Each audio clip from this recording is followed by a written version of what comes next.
കാന റസൂലുള്ളാഹി സ്വല്ലല്ലാഹു അലൈഹി വസല്ലം ഖൈറ മൗലൂദിൻ ഉലിദ അലൽ അർദ്. ഭൂമുഖത്ത് ജാതരായ അനിതര സാധാരണമായ വ്യക്തിത്വം. ഉലിദ മഖ്തൂനൻ മക്ഹൂലൻ മസ്റൂറൻ നവീഫൻ ഫീ ദാരി അബീ ത്വാലിബ്.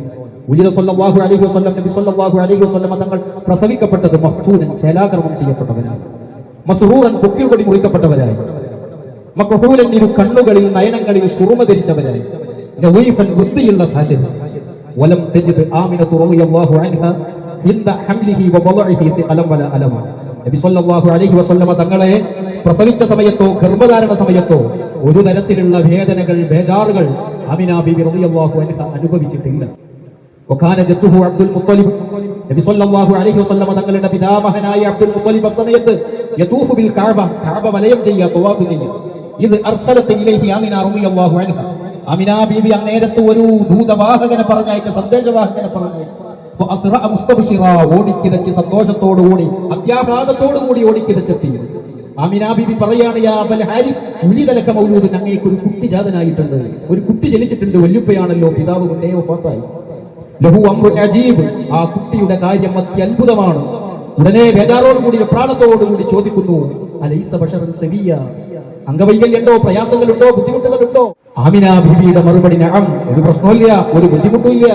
ലാകിൻ സഖത സാജിദൻ, പ്രപഞ്ചത്തിന്റെ നിയന്താവും നിയന്ത്രകനും സംഹാരകനുമായ ജഗപരിപാലകനായ അല്ലാഹുവിനെ സാക്ഷാംഗം നമിക്കുന്ന നിലയിലാണ് കുട്ടി ജാതരായിട്ടുള്ളത്.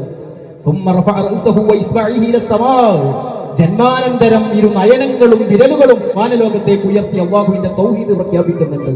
ഇതങ്ങ് പറഞ്ഞപ്പോ സന്തോഷാധിക്യത്താൽ ദഖല ബിൽ കഅബ, മുത്തുനബിയുമായി കഅബയുടെ അകത്തളത്തിലേക്ക് പ്രവേശിക്കുക. വദഅലഹു റസൂലുള്ളാഹിക്ക് ദുആ കൊടുക്കുകയാണ്. വസമ്മാഹു മുഹമ്മദ, മുഹമ്മദ് എന്ന് നാമകരണം നടക്കുക. അഖ്ബാറുൽ ഖുർആൻ വറുഹ്ബാൻ ബിവിലാദത്തി നബിയിൽ മുസ്തഫൽ മുഖ്താർ.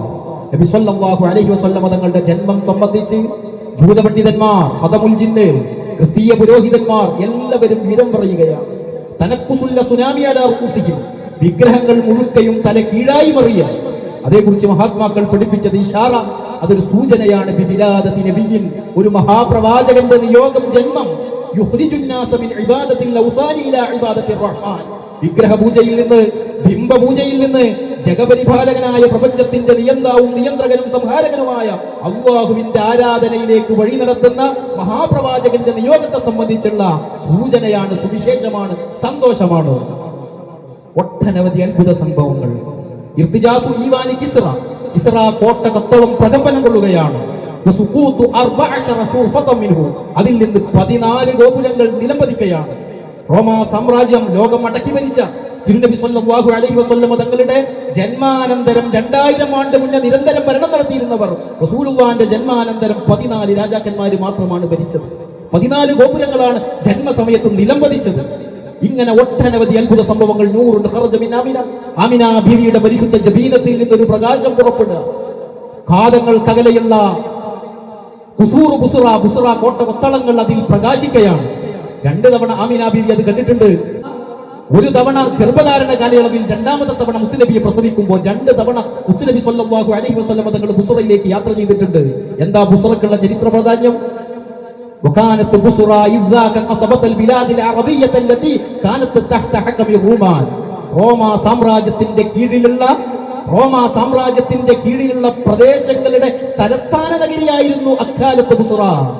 വഹിയ അവ്വലു മദീനത്തിൻ ഫുതിഹത് ഫിൽ ഇസ്ലാം, ഇസ്ലാമിന്റെ അധീശത്വത്തിന്റെ കീഴിൽ, ഇസ്ലാമിന്റെ സമഗ്രാധിപത്യത്തിന്റെ കീഴിൽ വന്ന ആദ്യ പട്ടണം.